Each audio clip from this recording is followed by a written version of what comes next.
그래서 산상보훈의 말씀을 마치시고 가버나움으로 들어가셨습니다. 이 갈릴리 가버나움에는 한 백부장이 살고 있었는데 당시 백부장은 100명의 군사를 거느린 장교였습니다. 이 백부장이 살던 시대는 힘이 세계를 지배하는 제국주의 시대였기 때문에 백부장은 사회적으로 상당한 영향력을 행사하는 그런 위치에 있었습니다. 이런 백부장에게 사랑하는 종이 있었는데요. 그런데 그만 그 종이 중환병으로 죽게 되었습니다. 마태복음은 이 마태복음 8장 6절에 마태가 기록하기를 중환병이 중풍병인데 이 중풍병으로 누워서 심히 괴로워했다. 그렇게 기록을 하고 있습니다. 백부장은 예수님께서 가버나움에 들어오신다는 소문을 들었습니다. 이때 백부장이 지체하지 않고 유대인의 장로 몇 사람에게 부탁을 했습니다. 자기 자신을 대신해서 오시는 예수님을 찾아가서 자신의 사랑하는 종이 병들어 죽어가고 있는데 고쳐달라고 요청을 해달라는 것입니다. 장로들이 백부장의 부탁을 받고 예수님께 왔습니다.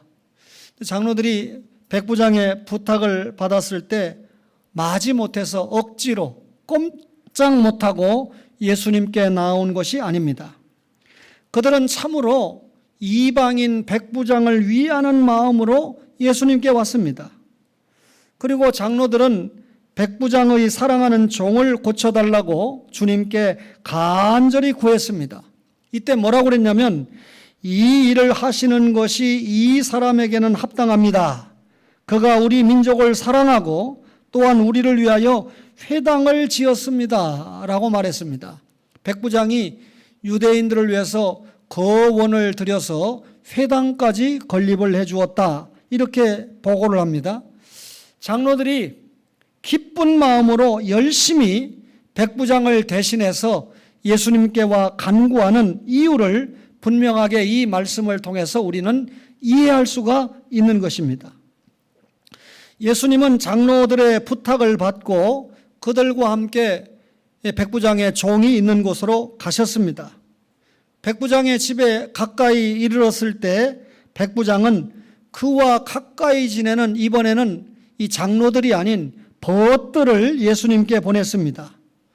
그 벗들이 예수님께 수고하지 마세요. 내 집에 들어오심을 나는 감당하지 못하겠습니다. 그러므로 내가 주께 나아가기도 감당하지 못할 줄을 알았나이다. 말씀만 하사 내 하인을 낫게 하소서.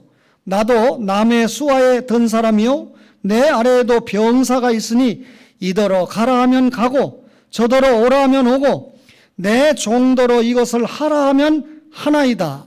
이 백부장이 친구들에게 전해준 말을 친구들이 예수님께 그대로 전달을 했습니다. 백부장이 벗들을 예수님에게 보낸 이유가 분명해졌습니다. 백부장 자신은 예수님을 직접 만날 자격이 자신에게는 없다. 이렇게 생각했지요. 또 하나는 예수님이 자신의 집에 들어오시는 것도 감당하지 못한다.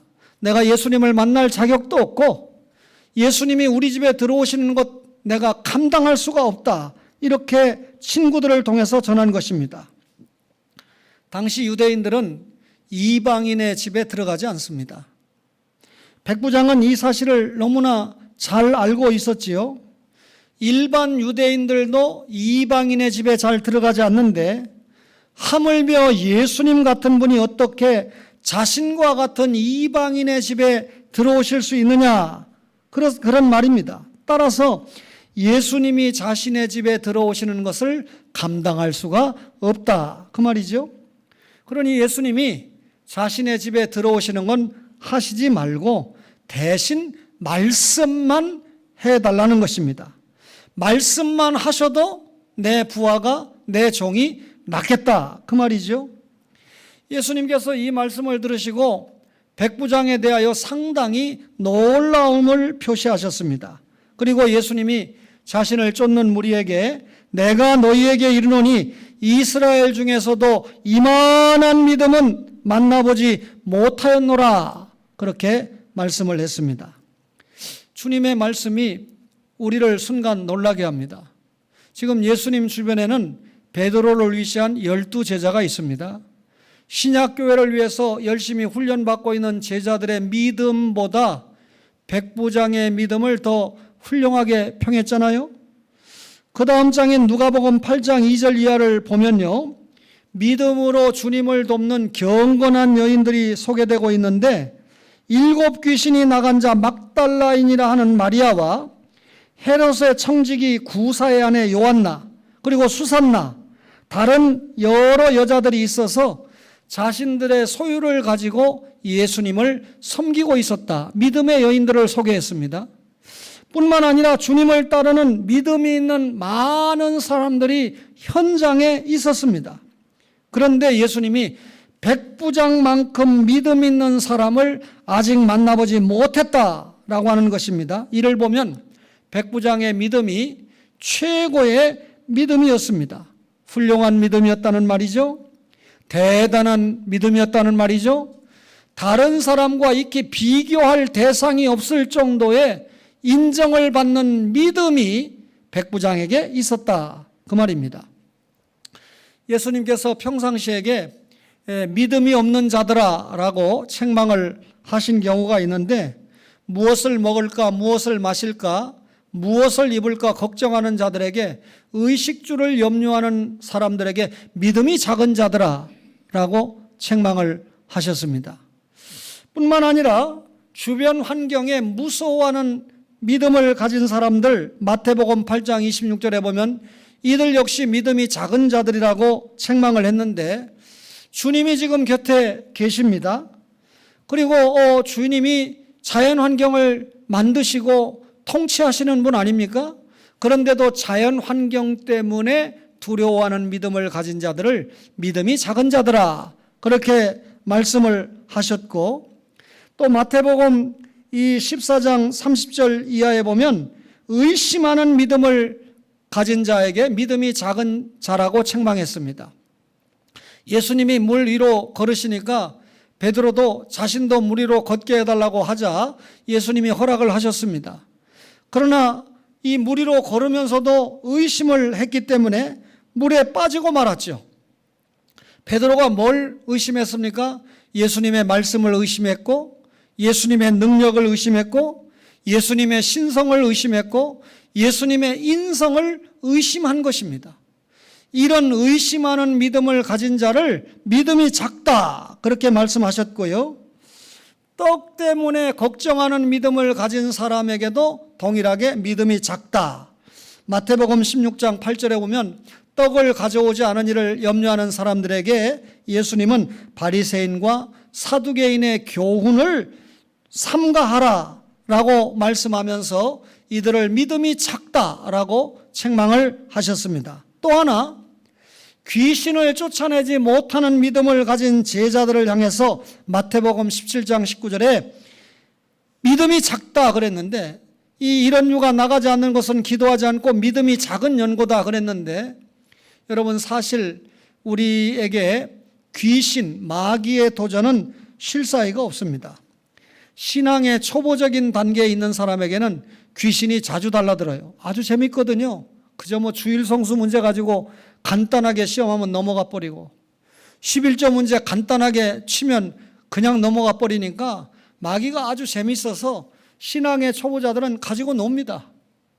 근데 적어도 이 주일을 지키는 여러분과 저에게 주일 성수 문제를 가지고 마귀가 시험해봤자 안 넘어가잖아요. 웬만한 건 시험에 안 넘어가니까 신앙이 깊은 사람에게는 마귀가 시험을 비교적 많이 하지 못하고, 또 우리가 마귀의 시험을 당한다고 해도 믿음이 있으니까 극복을 하잖아요. 그러니까 신앙이 약한 사람에게 언제나 마귀의 시험물의 대상이 된다는 것을 알아야 돼요. 이런 사람을 주님은 믿음이 작은 자들이다, 그렇게 말씀을 했습니다. 믿음에는 언제나 두 가지 사실이 따라오는데요. 백부장은 이 두 가지 사실을 분명하게 보여주었습니다. 하나는 은혜적인 믿음이고 다른 하나는 실천적인 믿음입니다. 백부장에게는 은혜적인 믿음이 있었는데요. 백부장이 갈릴리에 근무하면서 그곳에서 사역하시는 예수님을 만나게 되었습니다. 그리고 마침내 그 예수님을 자신의 구주로 영접하는 믿음을 가지게 되었다는 것이죠. 백부장 자신이 거듭난 사람이 되었습니다. 사람이 거듭나면, 죽었던 영혼이 살아나면 동시에 누구나 예수님을 구주로 영접합니다. 성령님께서 거듭난 사람에게 이렇게 예수님을 구주로 영접하는 믿음을 주시는데요. 이런 믿음을 가지면 인간 이성으로 이해할 수 없는 예수님 오시고 사시고 죽으시고 부활하시고 승천하심이 그대로 다 믿어지는 것입니다. 백부장은 그 당시에 똑똑한 사람이고 합리적인 사람입니다. 이런 백부장에게 예수님이 믿어졌거든요. 말씀으로 오신 분인 것이 믿어졌습니다. 그분이 세상을 창조하신 분이라는 것이 믿어졌습니다. 참으로 백부장에게 예수님이 자신의 구주가 된다라고 하는 것이 믿어졌다는 사실이 하나님의 은혜가 아니고는 설명할 수가 없습니다. 이런 믿음을 가진 사람은 누구나 구원을 받습니다. 동시에 구원받은 사람은 하나님의 존재하심을 확신하게 됩니다. 요한복음 요한일서 2장 23절에 아들을 부인하는 자에게는 또한 아버지가 없으되 아들을 시인하는 자에게는 아버지도 있느니라 그랬습니다. 히브리서 11장 6절에 믿음이 없이는 기쁘시게 못하나니 하나님께 나아가는 자는 반드시 그가 계신 것과 또한 그가 자기를 찾는 자들에게 상 주시는 이심을 믿어야 할 것이니라 그랬는데요. 이 두 말씀을 보면 예수님을 믿지 않으면 하나님을 믿을 수 없다는 것이죠. 예수님을 믿으면 하나님이 존재하시는 것도 믿고 하나님이 우리에게 상 주시는 분인 것도 믿는다. 그 말이잖아요. 베드로 사도는 베드로전서 1장 7절에 그 믿음이 금보다 더 귀하다 이렇게 말합니다. 실제 믿음을 가진 사람은 그 믿음이 금보다 더 귀하게 여겨집니다. 이 믿음을 가진 사람은 소유의 확신을 가지게 되는데요. 예수님을 믿는 믿음의 사람은 하나님을 자신의 아버지로 믿습니다. 예수님을 믿는 구원받은 신자는 천국을 그의 아버지가 자신에게 유업으로 주신 기업으로 믿습니다. 마태복음 8장 10절 이하에 동서로부터 많은 사람이 이르러 아브라함과 이삭과 야곱과 함께 천국에 앉으려니와 이렇게 설명을 했는데요. 이만한 믿음을 가진 백부장이 아브라함과 이삭과 야곱이 앉은 천국에 있을 것이라고 하는 말씀입니다. 천국은 유대인의 독점물이 아니고 백부장과 같이 이만한 믿음을 가진 자들이 누리는 곳이 천국이다. 그 말입니다. 이런 믿음을 가진 신자는 하나님이 주신 영생을 자신의 것으로 확신합니다.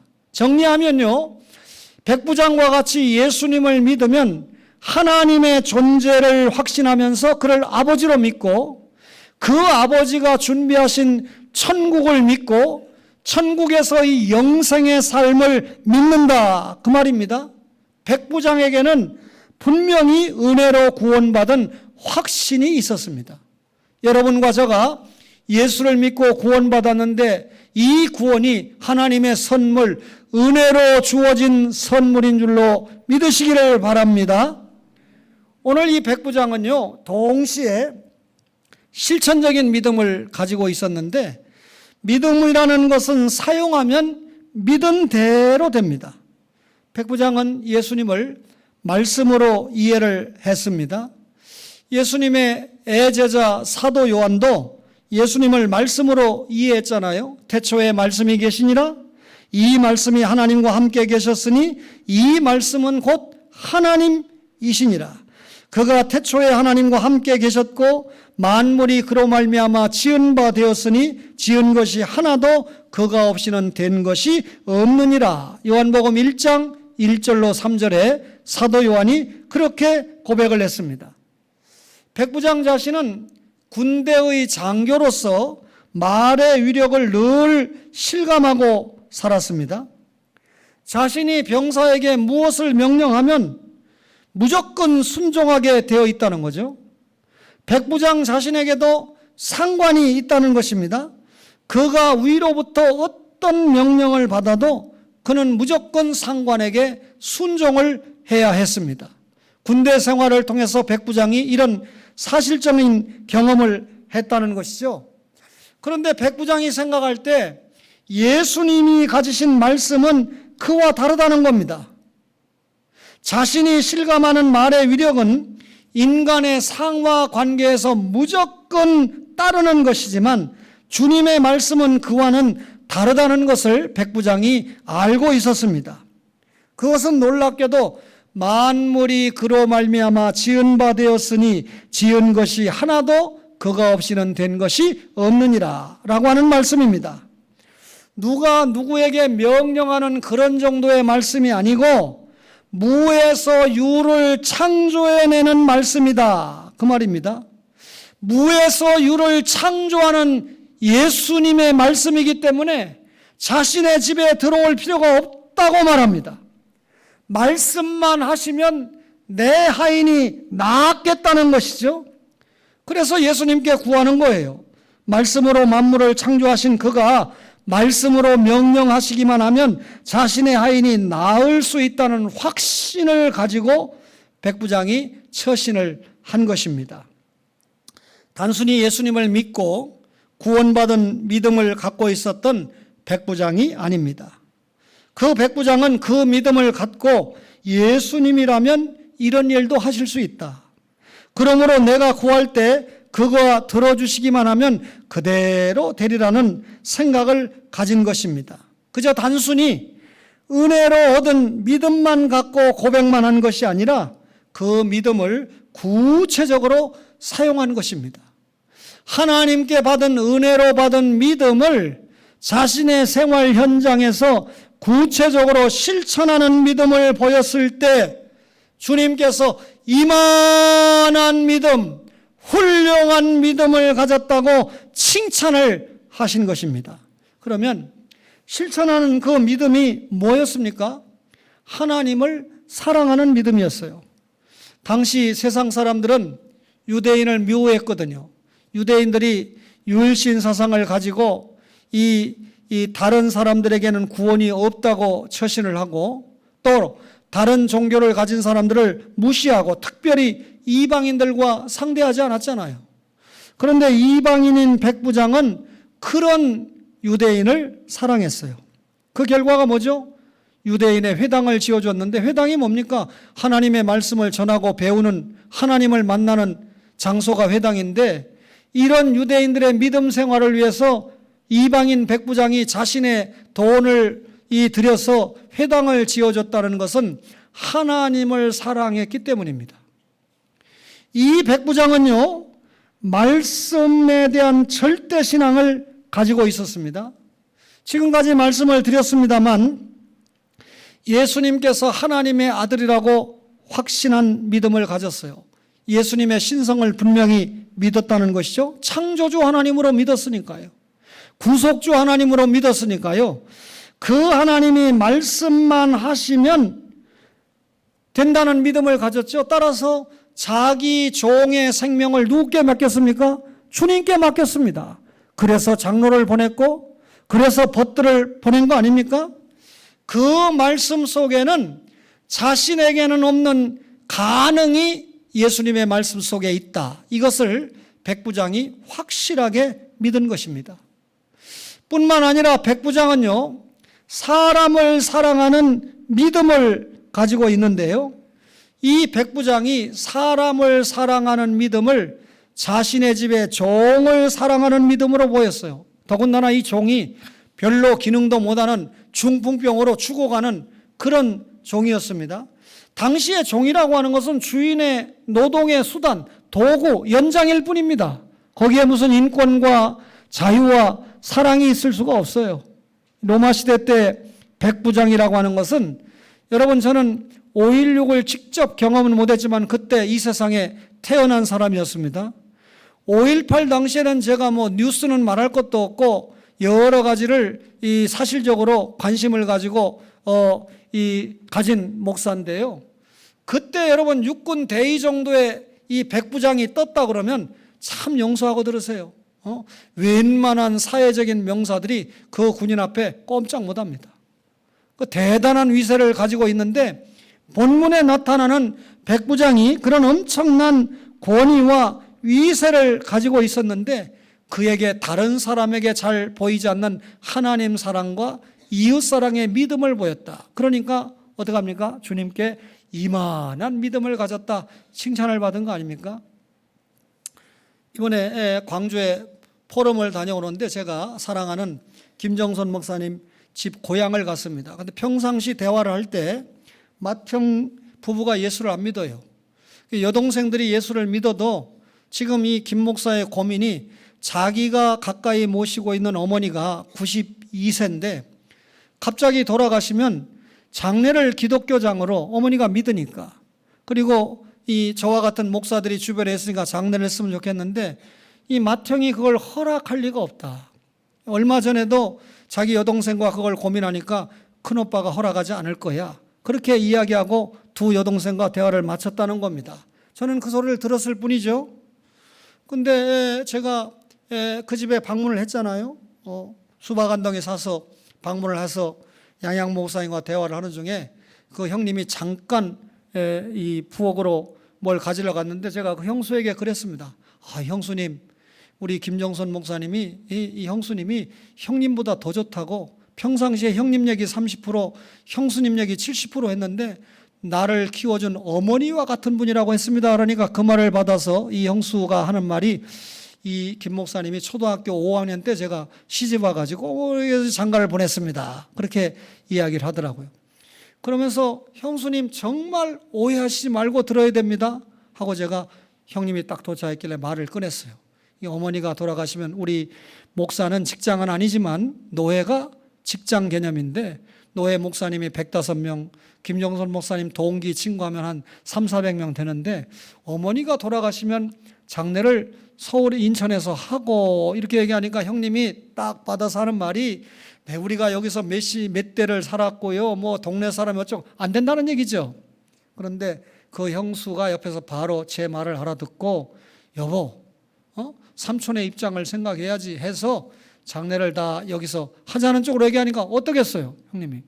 그러면 서울에서, 인천에서도 장례를 하고 또 벌교에서도 장례식장을 마련해서 2번 장례 얘기하는 거죠. 그러니까 또 형수랑 대화를 하는 중에 그러지 말고 장례 다 마치고 오면 아까 발인 예배라고 그랬습니까? 예, 마지막 그 하관 예배만, 발인 예배가 아니고 그분이 발인 예배라고 했는데 하관 예배만 그 마을 회관에 잠깐 모여서 드리고 동네 사람들이 조문하면 받고 그렇게 장례했으면 좋겠습니다 해서 도장 찍었어요. 우리 김정선 목사님이 용서하세요. 목사님이 가는 곳에 내 평생의 마지막 고충이 해결됐다. 그 외에 간증거리가 많습니다만 제가 그 시간에 그 얘기해봐야 돌아오는 건 잘못하면 물벼락 뺏기 더 맞겠습니까? 불신자가요, 용서하세요. 귀신 들리고 이 뭐가 좀 또라이 되면 목사고 뭐고 없습니다. 사정없이 욕하고 달라들 텐데 그만 해결이 됐습니다. 주님을 사랑하면 이웃을 사랑하는 마음이 있어야 되거든요. 사랑하는 후배가 무슨 걱정이 있을까? 그에게 무엇이 해결되면 좋을까? 이게 동일화의 사랑이거든요. 여러분, 이 백부장에게는 말씀하시면 그 결과를 믿는 신앙이 있었습니다. 자신이 군대 생활을 통해서 경험했잖아요. 그 당시 쫄병들에게 명령하면 안 듣겠어요? 자신도 상관이 명령하면 그대로 들었다는 거죠.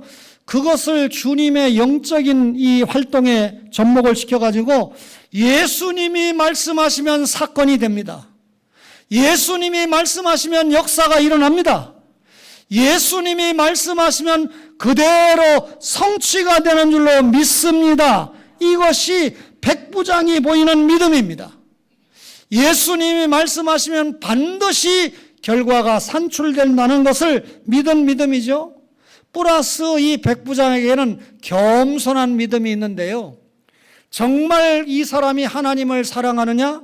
정말 이 사람이 사랑을 사랑하느냐? 그 믿음은 겸손한 믿음을 가지고 있느냐 아니냐로 판단할 수 있어요. 주님이 내 집에 들어오시는 거 감당하지 못하겠습니다. 이것은요, 하나님을 사랑하고 이웃을 사랑하는 겸손의 결과입니다. 그러니까 하나님을 사랑하고 이웃을 사랑한다는 것 자체가 뭘로 표현된 겁니까? 첫째도 겸손, 둘째도 겸손, 셋째도 겸손으로 나타났다는 것이죠. 당시 이런 백부장 정도의 군관들은요, 대단히 교만하고 그리고 패역했습니다. 이 백성들에 대해서 압제를 한 건 말할 것도 없고요. 또 여러분, 이 재물을 탈취하고 그리고 인권을 유린시키는 이런 일은 다반사였습니다. 옛날에 우리 어른들은 태연실이 주인공으로 나온 여로라고 하는 프로를 봤을 거예요. 동네 일본 경찰 순사가 떴다 그러면 동네가 벌벌 떱니다. 거기다 헌병이 말 타고 왔다 그러면 어린애들이 오줌을 질질 쌉니다. 그만큼 이 제국지대 시대에 백부장 정도의 위세가 대단했는데, 이 백부장은 하나님을 사랑했고 이웃을 사랑했기 때문에 겸손한 믿음을 보였다는 것입니다. 여러분, 이렇게 은혜로 구원받은 신자에게는 실천하는 믿음이 나타나야 되는데, 그게 하나님을 사랑하는 믿음, 그리고 말씀 절대 신앙의 믿음, 그리고 여러분 이웃을 사랑하는 믿음, 다시 말하면 사람을 사랑하는 믿음, 말씀의 결과를 신뢰하는 믿음, 그리고 겸손한 믿음으로 자신의 은혜받은 구원의 믿음을 보인다, 그 말입니다. 단순히 구원받은 믿음만 가지고 산 사람이 아니고 예수님께 이만한 믿음이라고 칭찬을 받은 이면에는 그런 믿음이 있기 때문에 가능했습니다. 우리도 이런 말씀을 전한 목사와 말씀을 받는 성도들이 오늘 같은 설교 속에서 우리도 이만한 믿음이 있다고 예수님께 칭찬받는 신앙생활을 해야 되잖아요. 그런 믿음이 있을 때 자신을 이기고, 그런 믿음이 있을 때 여러분 세상을 이기고 마귀와 죄를 이길 수 있는 것입니다. 한 학자가 신앙을 이야기할 때 하나님의 충만하심과 인간의 공허함을 연결하는 다리가 신앙이다. 다시 말하면 우리 인간이 유한한 존재고 아무것도 아닌 이 공허한 존재인데 하나님의 충만한 것을 받아 누리는 통로가 신앙이다, 그 말이죠. 또 다른 학자는 하나님이 주신 은혜의 깊은 샘물을 퍼내는 두레박과 같다. 옛날에 우물이 있잖아요. 그 속에 하나님의 은혜로 비유를 하고 그 우물을 퍼내려면 뭐가 있어야 됩니까? 반드시 두레박이 있어야 되잖아요. 그런 두레박과 같은 것이 신앙이다, 그렇게 표현을 했습니다. 하나님께서 이 시간에 여러분과 저에게 이만한 믿음을 요구하고 계십니다. 그 이만한 믿음이 무엇입니까? 여러분, 은혜로 구원받은 믿음을 생활에서, 현장에서 적용하고 사용할 줄 아는 믿음이에요. 역시 목사니까 다르다. 역시 아무개 교회 장로, 아무개 교회 권사님이니까 다르다. 이런 칭송받는 믿음이, 구원받은 믿음이 생활로 나타나는 믿음입니다. 여러분, 그래야 언제 어느 때든지 전도하고 사랑할 수 있잖아요.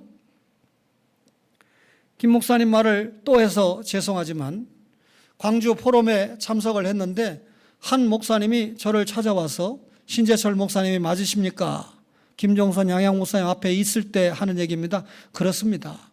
한참 이야기하는데 저는 신재철 목사님을 가장 존경합니다 하면서 몇 가지 이야기를, 저도 당황했죠. 나 같은 사람을 존경하는 목사가 있다고 그러니까.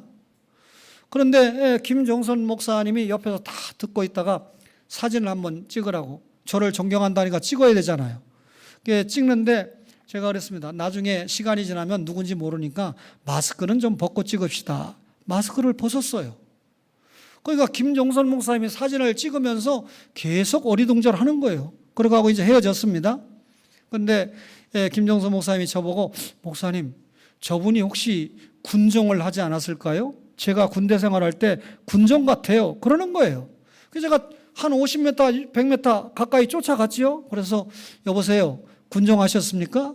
그러니까 아니요 그러는 거예요. 아닌가 보다. 군대 생활 어디서 하셨죠? 파주에서 했습니다.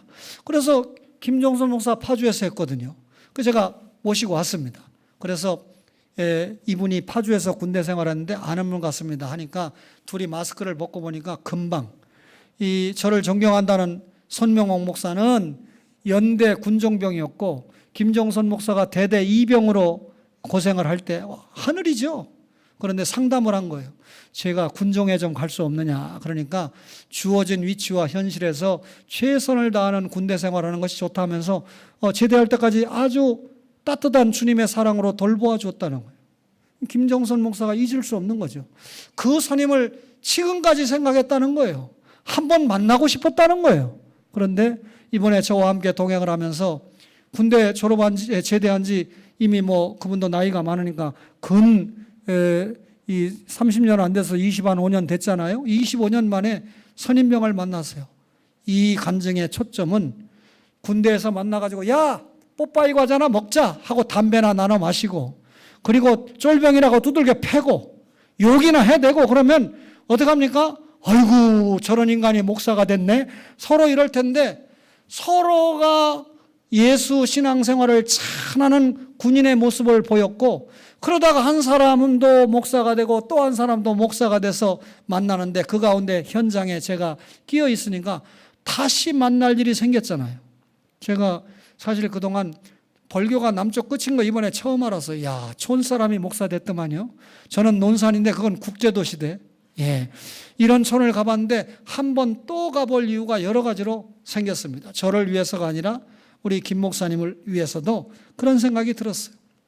사랑은 상대방의 입장에서 생각해야 돼요.